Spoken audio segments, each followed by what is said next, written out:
Good morning, everyone. Today is September 15th. Today is the morning show with RoD, and we have a special guest today, the dividend capitalist, Yujin Vasquez. He's a YouTuber. He's an OG YouTuber that came back. He's bringing YouTube back, baby. Now, he's an up-and-coming YouTuber. He talks about high-yield dividends. He talks about news. I go to him for news updates.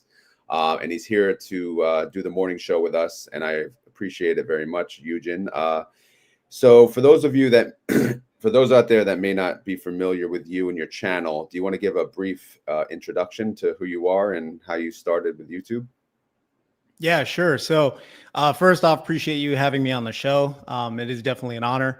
And then, just a little bit about myself. So, I was working overseas, typical, 9-to-5 type of job. I was working for the DoD, so more so on the contracting side. I did that for about 8 years. And then finally, I just had enough 12-hour days behind a desk. But I did find throughout that entire period that I was very passionate about investing, finance, money, all that type of stuff. So I started off with real estate and then, still didn't understand mutual funds, stocks, ETFs. Didn't know what the difference was. So little by little started picking it apart, understanding index funds, everything else. So I invested pretty much for those 8 years. And then finally I just said, I'm done. I'm tired. I'm hanging it all up. I'm going to just move out here to Thailand and kind of figure out what my next moves are. So that was back in 2024, August 2024. So I didn't come to the high yield space initially. Initially, this was supposed to be a channel, personal finance, real estate, kind of that same, stuff that you see 1,000 videos on, invest in the S&P 500, 10% returns, 20, since 1926 and yada, yada, yada. Right. But I found talking about the index just gets kind of boring. So then I came across high yield investing from another YouTuber.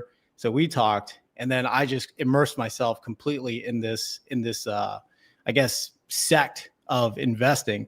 And I liked it a lot. I learned a ton over these last couple of months. So a lot of the videos I do is kind of just on the stuff that I'm learning and that I'm actively doing. So I try to be as transparent as possible with my audience. I don't try to hide anything. And if I make a mistake, it'll be right there in black and white or red. So, but that's pretty much it. I cover, high yield investing, ETFs. More so, I really like the strategy stuff, the strategies I'm learning. But also, I cover the market news, kind of what's on my mind or, what I'm thinking about or what I'm preparing for, that kind of stuff. So, yeah, that's pretty much me and my channel. So when you moved to Thailand, were you retired or were you still working?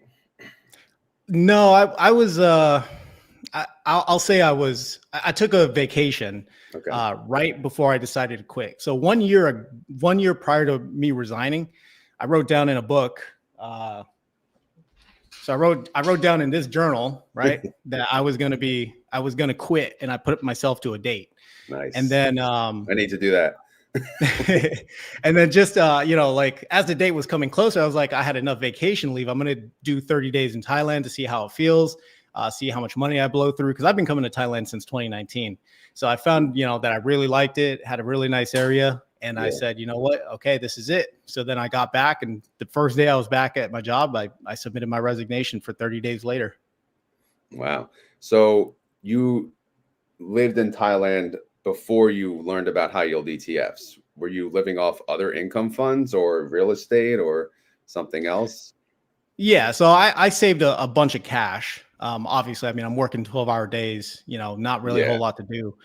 Plus I worked on bases. So, I mean, unless you're blowing your cash at the, on Dorito chips and Xbox games, I guess, like you're not really spending much money. So I saved a sizable amount of money. I had prior investments, index funds. I had real estate, either single family homes that I still owned or real estate syndications, those big apartment buildings, that type of stuff. So then, as, time, came closer, I quit, and I had that runway available to me. And then as, time went on, the high yield dividend stuff kind of took over a lot of that. So, I'm finally able to get some cash flow coming in. The portfolio is growing in value. So, things are looking good. I still have the real estate stuff that's, just panning out. Real estate's been kind of in a bear market these last couple of years.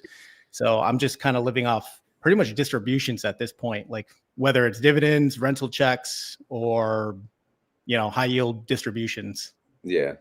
So would you say these were kind of maybe a lifesaver in a way? Like maybe did you have to take out some capital before, like from your nest egg, versus now maybe you can, obviously we have options, right? We have 10% yield, 50% yield, 100% yield, right?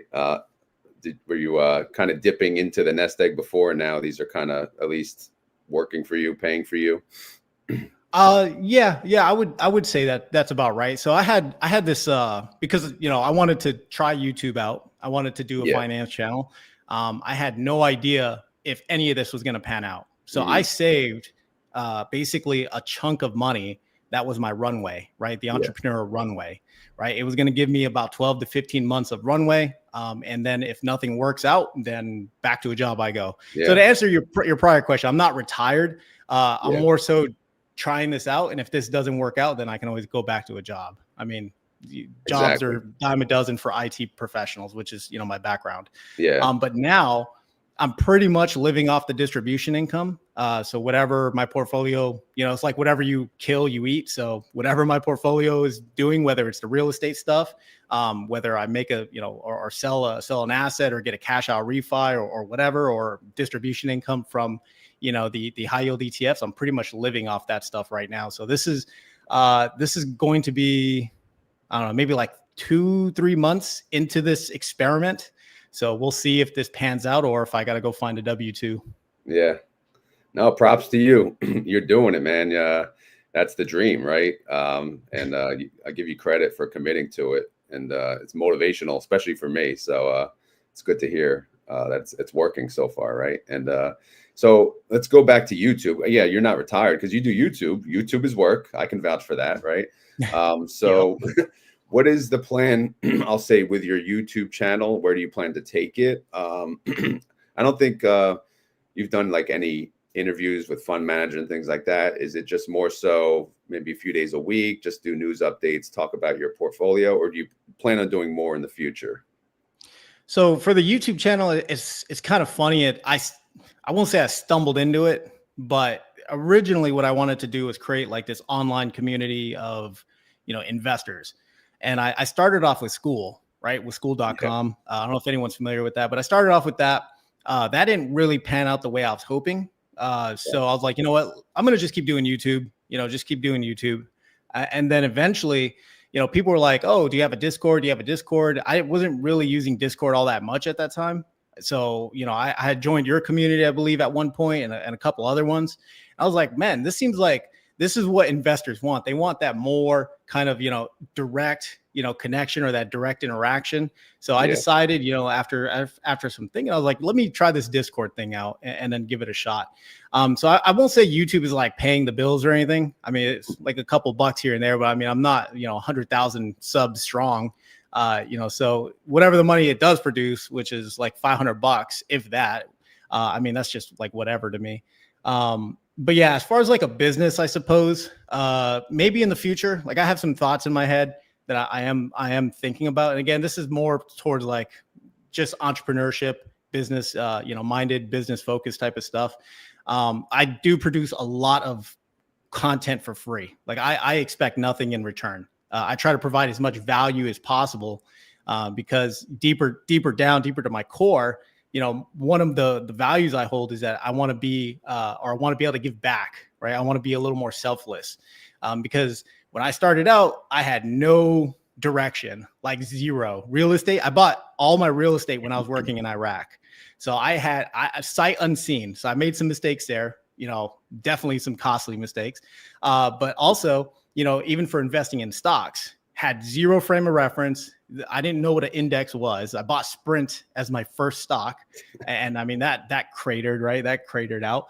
But yeah, so my mission, my deeper core is to give back as much as possible, to give away as much as possible. If I decide to do something in the future, I still haven't fully digested how I want to do it or what I want to do. I know people have reached out to me and, they might, and I'm not trying to plug myself. I don't really care. But people ask for like that one-on-one session or whatever. at that point, Plug it's like, away, plug away. yeah, at that point, we'll appreciate it. But at that point, I don't mind, right? I don't mind because, for a long time, even while I'm here in Thailand, like, people were reaching out because they saw my videos or my interview and they're like, hey, can we talk? Can you tell me about this high yield stuff? I'll tell them everything and then ask and follow up like a month later, like, how's it going? Oh, I moved on to doing drop shipping now, or I moved on to Forex trading. It's like, man, I just wasted all this time, like trying to help you, giving you the sauce. And so now it's like, if you want help, my YouTube channel has pretty much everything I do for free. So the answers are all there really. But yeah, that's pretty much kind of like what I'm planning to do or what I'm doing now. Again, retirement, definitely not retired. I'll say this is a better job though. So this is a much better job. I get to enjoy myself, wake up, have my coffee, probably have a cigar in the morning if I choose to, go to the gym, eat whatever I want, take a nap midday if I'd like. And then, it's just watching market news, watching the portfolio. Nice. Living the life. So, for YouTube, so for people, I guess, so people who want to watch your channel, right? I know you used to go live. How often do you post? And what time should people, look out for your content?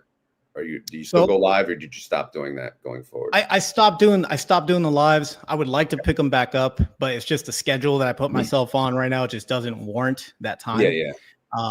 I do try to keep like a regimented schedule. I was doing the lives in the beginning, but I'm waking up at like 5 a.m, which isn't a problem. But 5:30, you got 2 hours to prep. That means go through all the news, filter out the stuff that matters, right? You're good at covering the news. Sorry to interrupt, but you're really good. I enjoy it. I really do like it. I learn a lot just reading the news, which is crazy. Yeah. Like all my investing has done wonder. I became a better investor, in my opinion, only because I started reading the news, like reading the articles and everything else. Like I wouldn't have done as much due diligence on Palantir or Nvidia had I not read the news, right? So when everyone was selling out like crazy, like I was very bullish on Palantir and I was still very bullish on Nvidia. But yeah, like doing the live streams like I really do like them. I want to pick them back up. I just haven't figured a way on how to slot it back into my schedule. So maybe I'll do market opens in the future if I could find like a format. Like some of these other guys, they're doing lives, but they're also getting the news like as it's happening. And I'm like, and they formulate their thoughts so fast. I'm like, I can't keep up with that. I'm okay. I'm not the best, but I can't keep up with these guys. But even if it's like after, like, I know like sometimes end of the week, you do like a news update, Yujin's news update. I don't know. I think like that's something cool because you summarize it, say in 10, 15 minutes, right? What a whole week. Because people like me, I hate reading. I hate reading the news, right? But I when I listen to your channel, I'm like, oh, I'm up to speed now. But real quick on the Discord. So did you feel like the Discord kind of gave you the community feeling? Because again, you make YouTube videos, people comment, and you can't really talk to people, right? And then obviously Discord does help actually, and it's work, right? It's keeping up with all the comments and everything. Do you feel like you finally have a sense of community through the Discord now? Oh, absolutely. Like there's some repeat, people who are active in the community and having been a part of a lot of these communities at this point, you'll have those lurkers. They'll just pop in to see if you dropped any secret gems. Maybe you got ahead of like earnings and you're like, oh, buy this, right? But I'll say, shout out to my community, not to try and plug everybody, but I do enjoy interacting with this group. There's, like I said, not everyone's active. I probably have like maybe 10 or 15 people that are repeat, but I enjoy I enjoy talking, cutting it up with them. So I like Discord. It's really like a closer knit type of feel where everyone can kind of exchange ideas. Cause I'm not the smartest person in the whole room, right? If I am, that's bad. We have one guy I interviewed, the Victor Crooks, shout out to you, but he's super bullish on gold. I mean, all he does is gold. And even though I'm like, that's an old man asset, I would never touch that garbage, but he's done very well for himself and he continues to do very well for himself. And, but I would never have thought of investing in gold.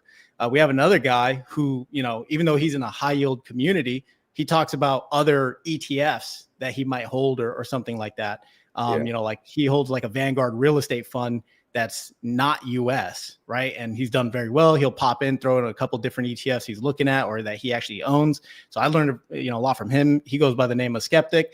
We have Alex, in the community. He's a younger investor. I enjoy cutting it up with him a lot too. He's always there just to support. So I always like cutting it up with him. But yeah, we have a ton of, not a ton, but we have some members that are, kind of the repeat people. So yeah, I do enjoy it. And shout out to those members that help out. Again, because again, I started my Discord, I don't even remember now, many years ago. Now it's like, it's just grown. So you need those people, those anchors to your community to help build them up, because you're not there to answer all the questions, right? And then when you finally see your community answering the new members, and it's just, it's awesome to see. And what's really cool, not to cut you off, Rob, but what's really cool is that some of them have actually come here to Thailand. So I'll meet up with them. We'll grab drinks or a coffee or a cigar or whatever and just talk finance. Like, I like that real human interaction. So that to me is worth more, because I mean, out here I live a pretty boring life. I'm not, doing all this crazy traveling. So just having this group of people that, we talk about just making money, investing, that kind of stuff. So that is kind of special, I guess, for any Discord community, if you immerse yourself into it. So yeah, I just wanted to hit on that point. Yeah. That nothing beats in-person, discussion, obviously. But let's get into investments, and then we'll go to some community questions. So what's the, maybe in a few words, what is your portfolio? Did you say growth and income, all income? What is I believe you're a Round Hill fan, right? Are you mostly Round Hill, or is it a basket of various, funds? So I will say I'm kind of a mixed bag. Like, I do like income focused investments, the high yield stuff.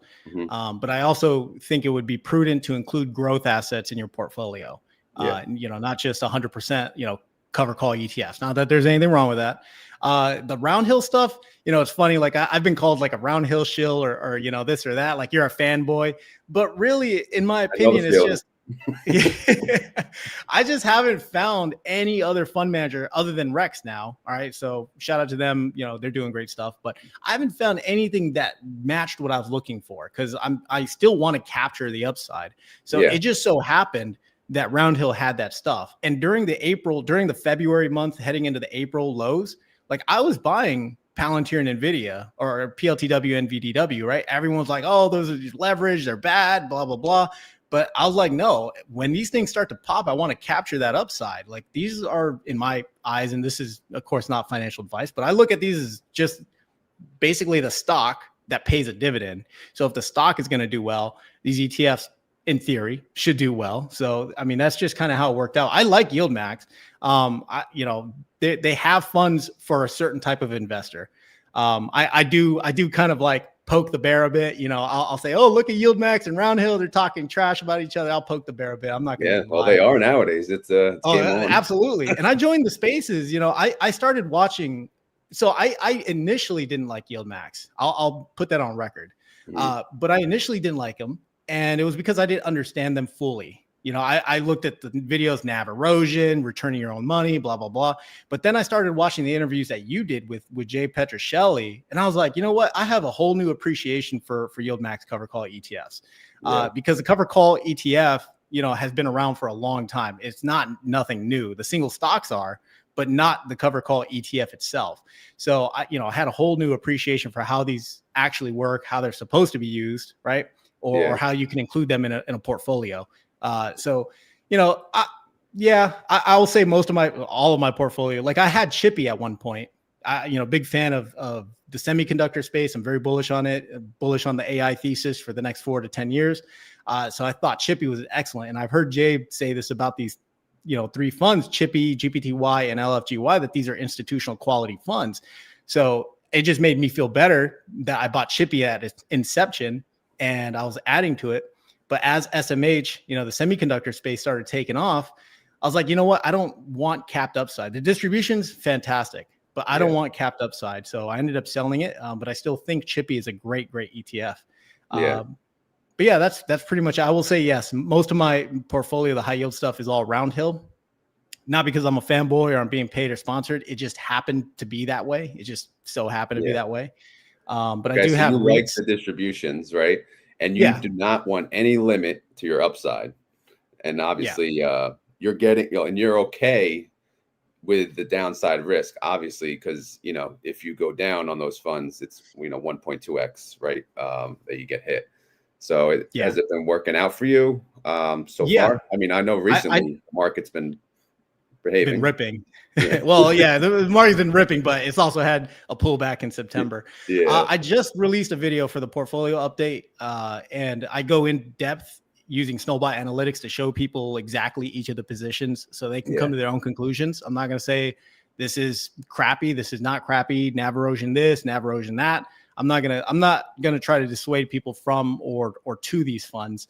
I'll say the biggest, drawback, if that is, the leverage, like you said, if these things drop in value, it's harder for them to recover because of the volatility drag. Luckily, there's a weekly reset versus a daily reset, but there's still, you're still going to drag on the performance. But yeah, I mean, aside from the REITs that I have and this, the growth index that I do hold, yeah, that's pretty much it. Yeah. I know, again, those funds, I'm guessing they're much easier to manage, right? From a fund manager perspective. I know getting leverage, to that exact point is a little work, but outside of that, it's a pretty, smart idea in a way, because they don't really have to do much, right? You just have to figure out what they're going to pay and then make sure they have the appropriate leverage. Because, every time, because people always, they compare them. And I say, don't compare them, because they're different. They're different tools. They're everything, there's no like Misty, for example. If you compare Misty with IMST, okay, fine. Those are pretty much almost the same fund. If you compare Misty to like MSTW, it doesn't make sense, right? They do different things. So it's all about what you want. Obviously, MSTW, it makes perfect sense for someone like you. You do not want to cap your upside. All right, problem solved. We have a product for that. Boom, right? So, I mean, we're living in a good environment now where we have so many choices, and people need to, appreciate that, right? Instead of just, all right, this fund sucks. Well, does that fund suck, or you just hate the strategy, right? I mean, Yeah. it's what But it's really. and I like that, because that's exactly how it should be. Like there's, the evolution of this sector or industry of investing has grown really fast. I mean, I remember seeing YieldMax 2 or 3 years ago now. And I remember looking at them being a TradFi type of investor. Oh, high yield must be a scam, right? Or must be a yield trap, right? I didn't understand any of this stuff. I first heard about cover call ETFs back when JEPI and JEPQ were all the rage, right? And then QYLD, the XYLDs, those were all the rage. And then even they had that narrative of, quote unquote, NAV erosion. And then these YieldMax funds came out, and I didn't know really too much about them. I heard about them. But I was like, oh, immediately, yep, NAV erosion. People were coming to me like, yo, these YieldMax, like this is when I was working. They're like, yo, these YieldMax things, are these legit? And I'm like, let me see, distribution yield, 100%. Yeah, I'm sure this is doing good. Check the chart going down. But again, I didn't understand exactly the nuances of these ETFs.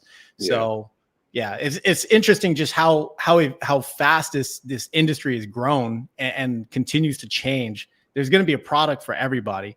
And David Auerbach, I'm messing up his name, but he's a ETF fund manager for a real estate company. So he said it best. He's like, single stocks, they're going away. He's like, ETFs are going to be all the rage, because you could do everything you want in an ETF. So I always stuck with that. And I mean, now we can see it happening in real life. Exactly. We go through some questions now. Are you excited for Declaration Day for WPay, which maybe is it this week? And do you have a payment prediction? I am excited for WPay. Again, I was waiting for something like this product to come out, because I think, it already holds pretty much, the new Mag 15, whatever you want to call it. So, I mean, it's almost as good as an index fund at this point, almost as good as the S&P 500, of course, unless it goes down, but we'll see. Prediction for a first payment. I really I don't know. Everyone's kind of like throwing numbers out there. Some are saying 40 to 60%. Some are saying as high as 80%. So I really have no prediction. I've been refreshing the page, waiting for that distribution to come out because I absolutely would like to open up a position. Of course, I want to be a little more careful on how I approach this because it is a leverage fund. It's holding all the leverage ETFs. So again, that's going to play a factor in all of this. Yeah. So no prediction. Come on, have fun. Let's see. I'll say 60% distribution rate. Now, what that is in terms of cents or dollars, I have no idea. Yeah, no, that's a good way to answer it. I haven't bought into the Round Hill funds, but I gotta be honest, WPay I like because again, if I think of Round Hill am I bullish on the underlyings? And I look at those underlyings and I'm like, well, yeah, okay. So now, I didn't want to jump in individually, but now I have, a basket of say 8 or whatever it is. I don't know, but I'm okay with that now, right? 120% leverage. They'll pay me a high yield. I don't know. I just like the idea of WPay so much better. And I think it's going to make a killing, honestly, but weekly payers, man, they're, it's crazy. Yeah. And the interesting thing about this one in particular is like if you look at the S&P 500 index, where does most of the returns come from over the last decade, over the last 2 decades? It came from big tech, right? So the Mag 7, or before then it was FANG, right? So all they need to do is add a Netflix. I think they had Netflix in there, or they have it. I don't remember. But, once they have all of those, you pretty much got the S&P 500 basically in WPay on a leverage position. So, in my opinion, what's not to like? Yeah, exactly. Until there's a correction. I had these during the April lows. So I had PLDW, NVDW and XDT and XPay during the April lows. Nothing makes you or keeps you awake at night like being in these funds, especially when you have margin. So at least you're getting paid though, right? On the way down. I was, but not exactly a whole lot. Yeah, exactly. Do you do options? Do you do the options wheel strategy? If you do, so I don't personally do any options. It's not a skill set I wanted to learn. A lot of people, I have friends who are like, oh, why don't you just do cover calls, do your own cover calls on the underlying stocks, that kind of stuff. Yeah. I have no desire to do it, and I want to be as passive as possible with this portfolio. So I just have not dived into doing my own call options or my own cover calls or puts or anything like that. So I'm a complete novice when it comes to that stuff.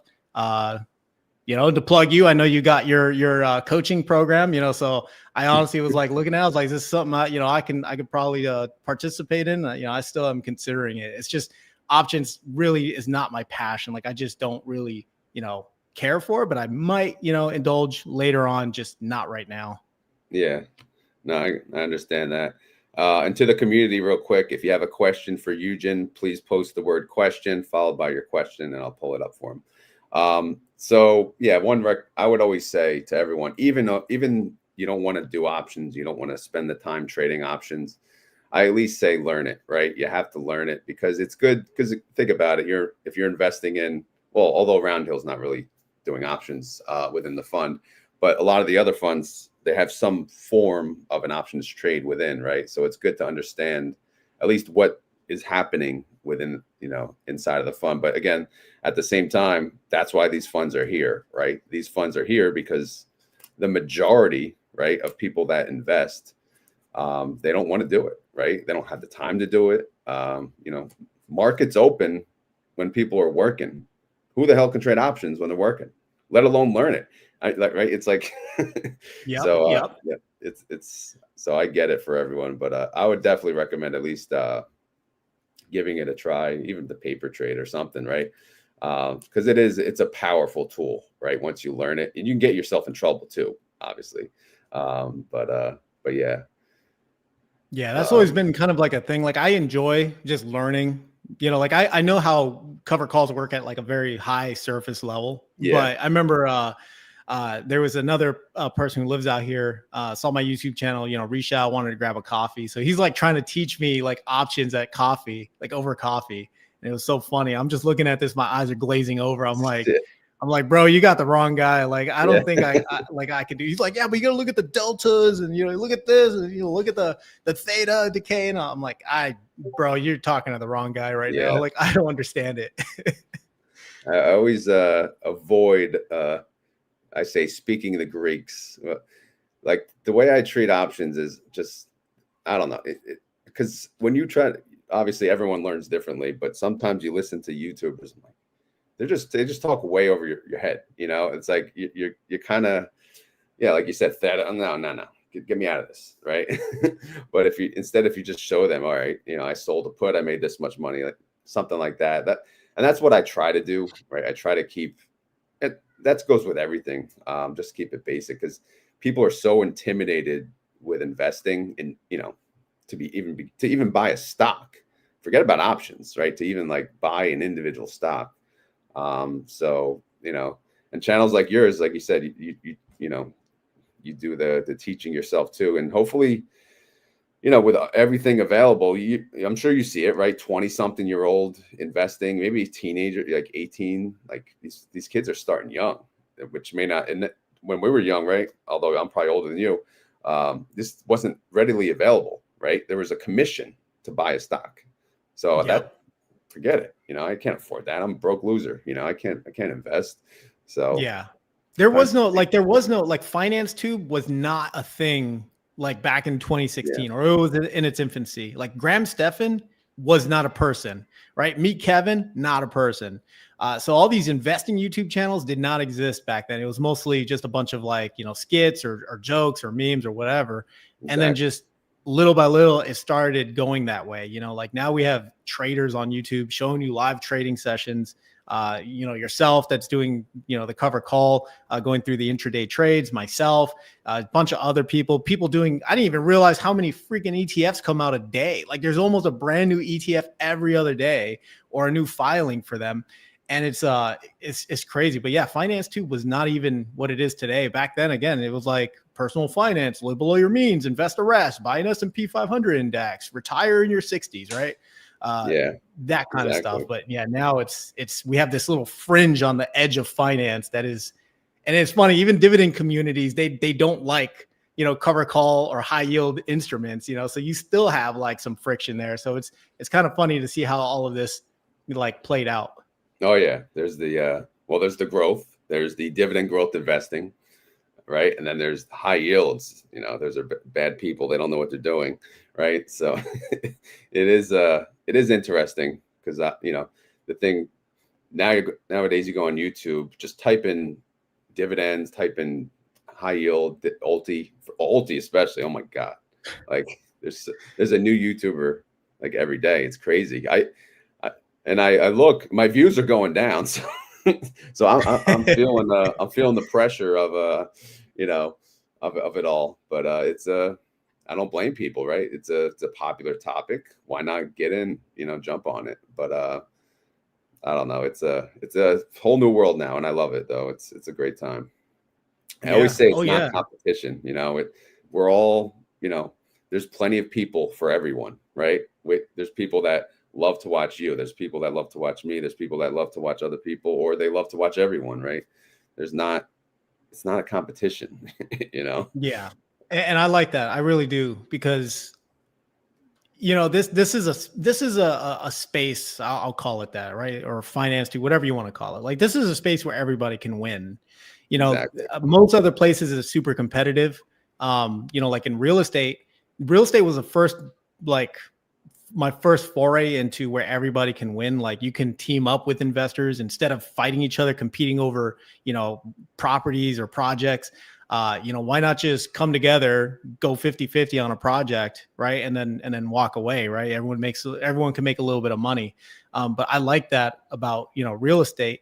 And then out here, at least in this high yield space, everyone has their own unique flavor of something, a strategy here or a tidbit there, or how to tweak this or look at that. So I'll say, like, I learned a ton from some of these, some of these investors, these other channels before I even started talking about high yield. Like I learned a ton. I wasn't really into the YieldMax stuff at the time. So, all I heard was like echo chambers of negative things. And then having actually exposed myself, I was like, you know what? I need to like watch these other channels, these other interviews to actually understand what it is that's going on. And it just opened my eyes. So, to any audience member or to anyone in general, like if there's an opinion that's so strong, maybe you have a bias. Like I don't have a, like if Round Hill starts underperforming, they start acting like crap, I'm going to get out of them. I'll just move on. Like there's no love lost there. It is what it is. But having, this space where everyone is out there putting out their best content or trying to put out their best content, like that's just a net benefit for everybody. Cause you might have some new people who come into the space. They don't even know what a cover call is, right? And you'll have a channel that says, oh, there's capped upside, downside capture, produces income. These are not growth products. And they'll be like, oh, well, okay, maybe I won't do that. Like if you can save someone a little bit of money, I think that's a good thing too. Yeah, exactly. Right. You could tell when they don't understand, they just read from the website and they just look at the chart. They don't look at total return. I'm just like, but it doesn't, does no justice. I did it. All right. I did it. I'm guilty. I come clean. I did it, once or twice. But now that I understand like how to read through we've all, I still, struggle, make mistakes every single day. I tell everyone, if you're not making mistakes, you're not learning anyway. So, well, who here is retired and living off dividends? Yujin, right? Hello. I know that's not a question, but there we go. I'm not sure. All right. So I think I saw a question here from TNA. Do you hold any money in IRAs? If not, how do you manage that when you left your job? Ooh, this is a good one. I like this question. So when I left my job, I had a 401k, right? I had a pretty big 401k, and I was like, I'm very anti-employer right now. Not because I hated my job or hated the company or anything, but I felt like it was symbolic to cut as many strings, as many ties that I had to this, old life. The 401k was one of them, right? It's like, why should I wait until I'm 50 or 60 to enjoy this money when I can use it and invest in high yield ETFs like a moron? So that's exactly what I did. I cashed out my 401k, paid the taxes on it, and then moved all the money into basically the investment portfolio. So what you see today is a combination of not only the high yield stuff, not only old money that I had in an account, but also the remainder of the 401k money that I did have. So that's pretty much it, aside. Yeah. When I left my job, I was like, no, that's a string. I'm going to cut it. I don't want it to be there. Cause then it's going to be, it's going to be like that temptation to go back. Right. So I'm sorry, you said you cashed out. Yeah. So I cashed out. Okay. So none of it's in an IRA. Nope. Nothing's in an IRA. Yeah. Which is probably stupid, but no, it is what it is. Well, I'm going to do the same thing. So I'm with you on that. Take the 10% penalty, you live off, enjoy the money now, obviously 59.5, that who knows what's going to happen by then. Right. And I have a lot to say about the 401k. I won't get into that now for another day, but I think we're on the same page with all this for the most part. You're doing what I want to do. Well, I know you answered this before. You're not technically retired. You do YouTube, obviously, and some other, trips and things, but you're not a full-time, you're not working for the man, we'll say, right? You're not full-time employed. To answer so I'm basically I'm not retired. I'm happily unemployed. I'm trying my hand at this full-time investing entrepreneurship thing. If it doesn't work out, then back to a W-2 I go. And I'll be perfectly fine with that. Cause I'll be able to say that I did it and I won't have a regret. So that was really another thing behind all of this. You're okay with the risk. Cause even if it doesn't work out, you can, go back and find a job if needed. Right? Yep. And ITs are a dime a dozen. I don't think AI is going to replace us, but IT professionals were a dime a dozen. So, there's going to be a lot of jobs out there. And that's something you could do probably remotely for the most part too, right? Yep. All right. So yeah, let's talk about the 401k. So obviously, did it pain you to, what was it? Obviously 10% penalty. Was that an easy decision, or was it like, I'm doing this no matter what? You know what I mean? At the time, because a lot of people, don't even consider that ever, right? It's like, no, 10% penalty, no, right? So was that an easy decision, or did you have to talk yourself into it? It was a little bit of both. I was thinking about it even before I quit. But I was like, let me just keep it in there. And I kept it in there up until about February, like 18th or 19th, I think, is when it finally cashed out. So it was right before the market started tanking. So thankfully that happened. But yeah, for me, like I treated the 401k as an insurance plan. This was personal, right? Like it was an insurance plan. It was in case Yujin blew up his brokerage account and got sued and lost all of his real estate, and all of his real estate deals went bad and he was poor, then at least Yujin would still have his 401k at 59 and a half. So that is like how I looked at the 401k. It was an easy decision to get out because it was like, as soon, and this is going to be so bad to say this, but as soon as I learned how to make money off of the spread of using, margin and high yield ETFs, it just like exploded my world of like TradFi, of like traditional finance. I was like, wait, this makes so much sense. Instead of putting it in a real estate, I could just put it in the high yield ETFs and make money on the spread. So after, one page of, napkin math, I was like, okay, this makes sense. Let me cash out and call my freaking provider and tell them I want a check immediately. So that was it for me. Nice. I think you talked about, I guess you moved around all your life, but they're asking where you lived before Thailand, if you wanted to share or not. Sure. So before Thailand, so for 8 years, I was a DoD contractor working in the Middle East. So I sort of lived in Iraq, 2 different bases. And then I moved to Kuwait for basically the same company, different jobs. So I lived in Kuwait for about a year. Then they gave me a special assignment to Jordan that was supposed to be 2 weeks. And then COVID happened and I was stuck there for a year and a half. So I lived in Jordan. And then I hung my hat in Qatar. So I lived in Qatar for the remaining 3 years. Wonderful country. And then I just decided, that was it. And I ended up here in Thailand. But I've been coming to Thailand since about 2019 is when I first discovered it. But I did the whole Belt and Road thing, like visited Costa Rica, visited Dubai, visited Bahrain, visited the Philippines, haven't made it out to Vietnam yet. And so here I am. Yeah. Nice. I know you answered this before. Why didn't you roll it into a Roth or an IRA? It's because you wanted to use the money now, right? It's simply you just didn't want it locked up until you were 59 and a half. Yeah, I didn't want the money locked up. I was like, I'm just going to use it. If it blows up in my face, I'll have to go make more. So yeah, exactly. Okay, so that's the community question. So what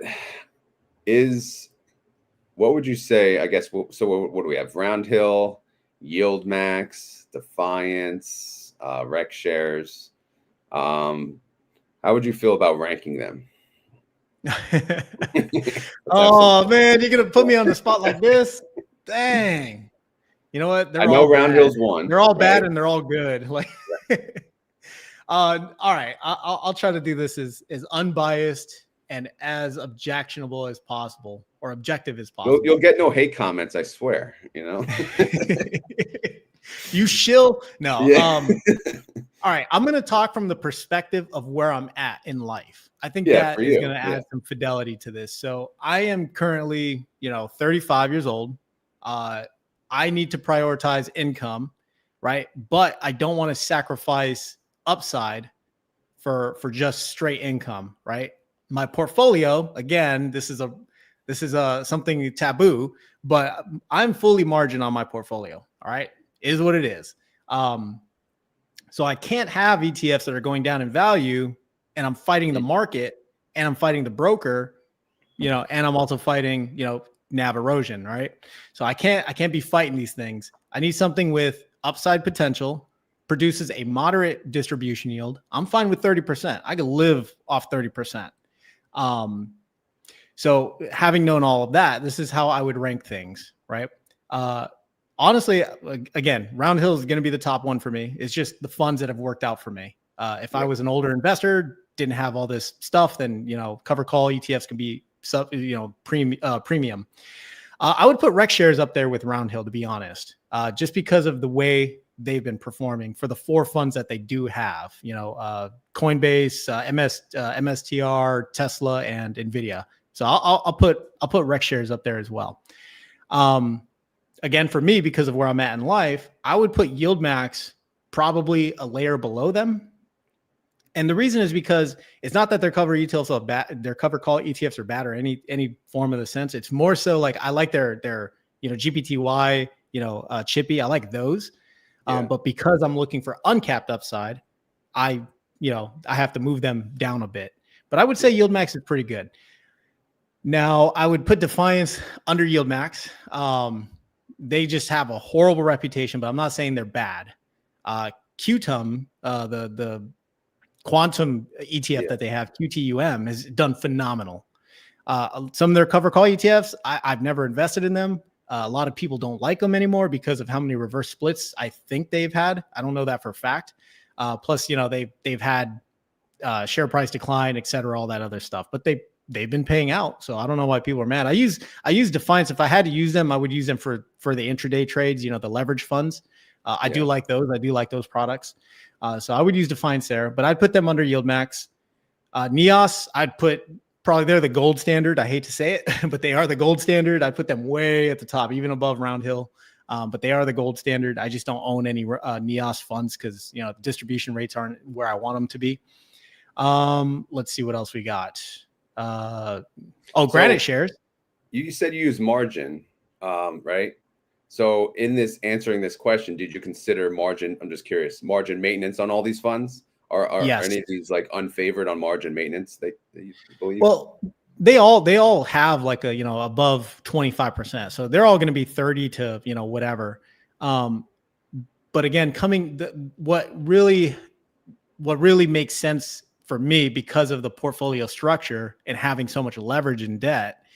I don't want to be fighting the three market forces, NAV erosion, the market risk. And not only that, you have broker risk because IBKR, for all those people who went all in on Misty and used, HELOCs on top of margin, you had IBKR say, hey, if you're just one holding and you're 100% leverage into this thing, we're going to margin call your butt.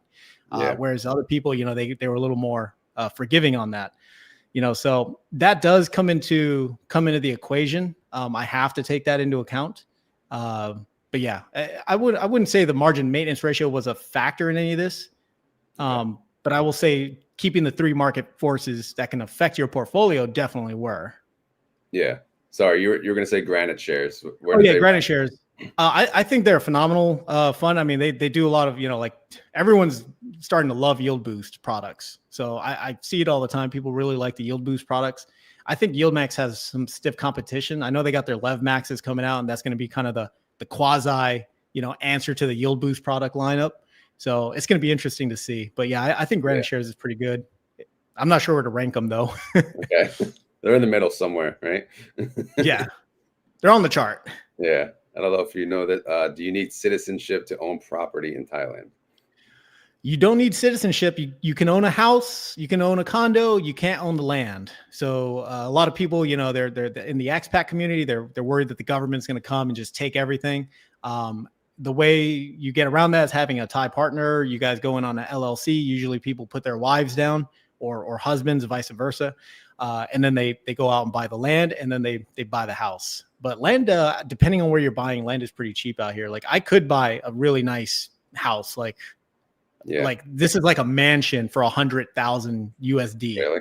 Like it's got a pool, big parking lot, freaking 2 floors, glass windows, as high as the ceiling, like super nice.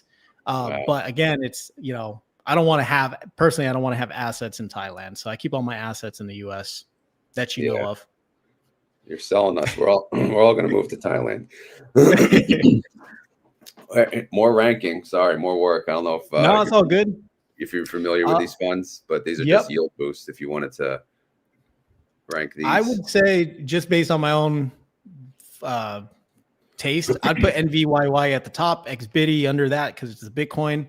I'd put Tesla probably above Coinbase because Tesla has a lot of volatility, and that's what you want in these cover call funds. You want the volatility.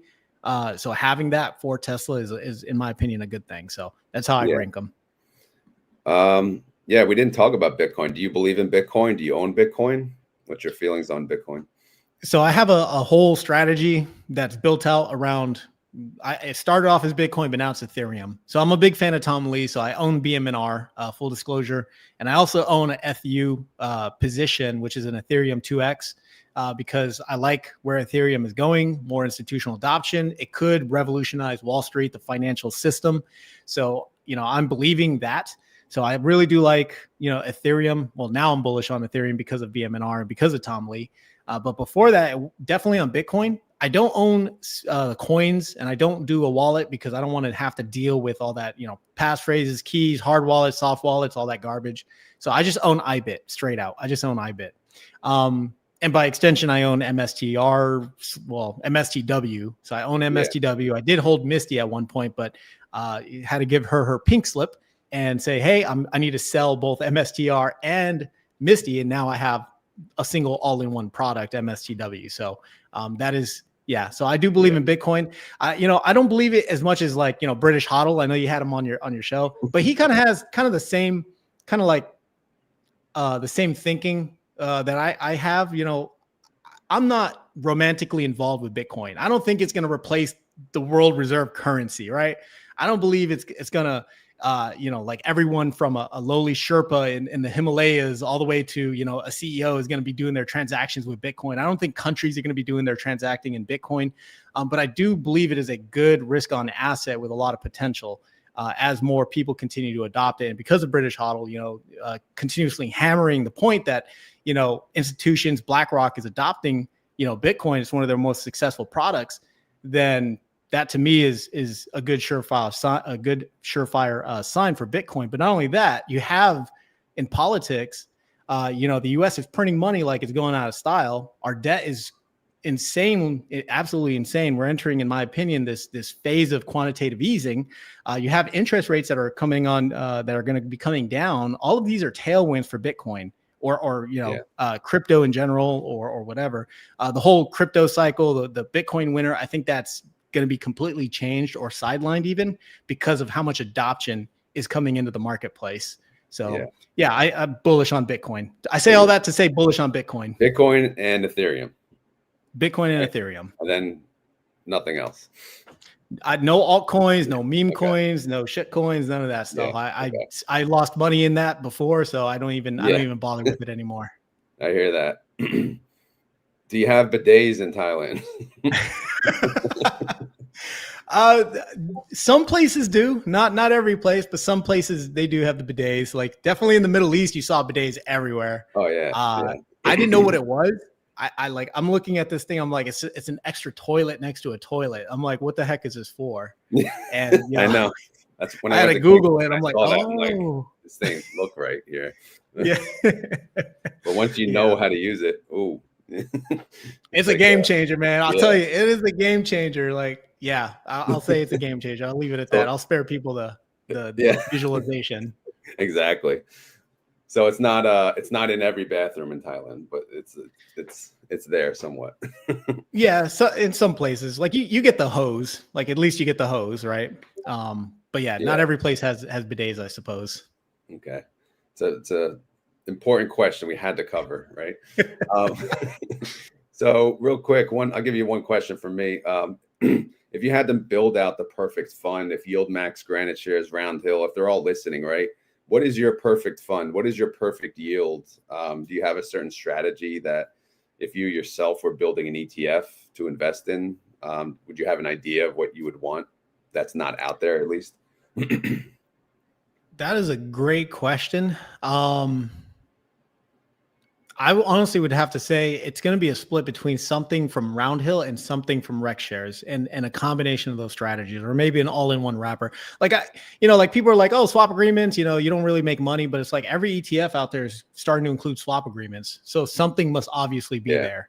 right? So Well, you I think think it's about rec shares though, they're they're kind of doing what Roundhill's doing because they have leverage yep. and then they have half covered calls.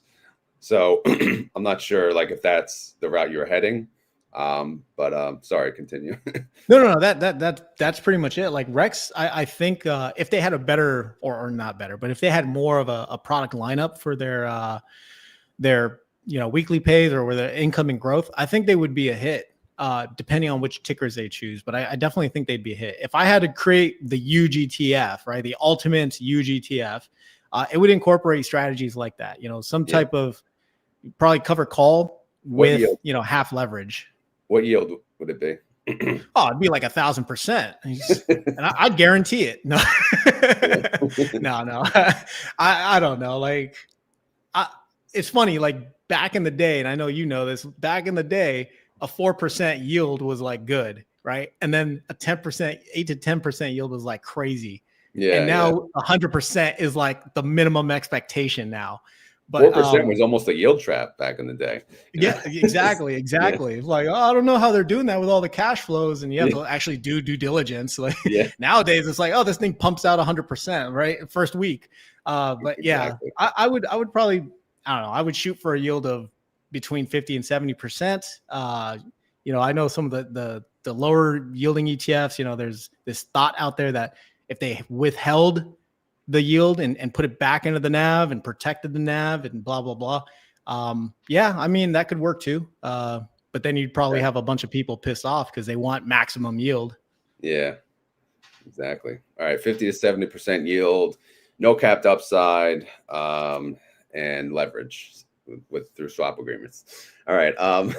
Before we go too, I always ask the guests. We have about 532 people live. Obviously, people are going to watch later. Do you have any questions for the community that you may, be interested in on their feedback on, maybe something for your channel or maybe just something in general that you're just curious to hear their, point of view on? I honestly can't think of anything. Like I'm trying to, if Yujin was a fund manager, what would I ask a community of high yielders? I honestly can't think of a question. It could be like, what content do you want to see on your channel? Something like that. Actually, right? that is a great question. What? Yeah. Aside from ETF reviews, all right, guys, I love you all. I love you all with my whole heart. I cannot do ETF reviews. To me, like there's enough of those. But outside of that, what would you like to see? More market news. How is it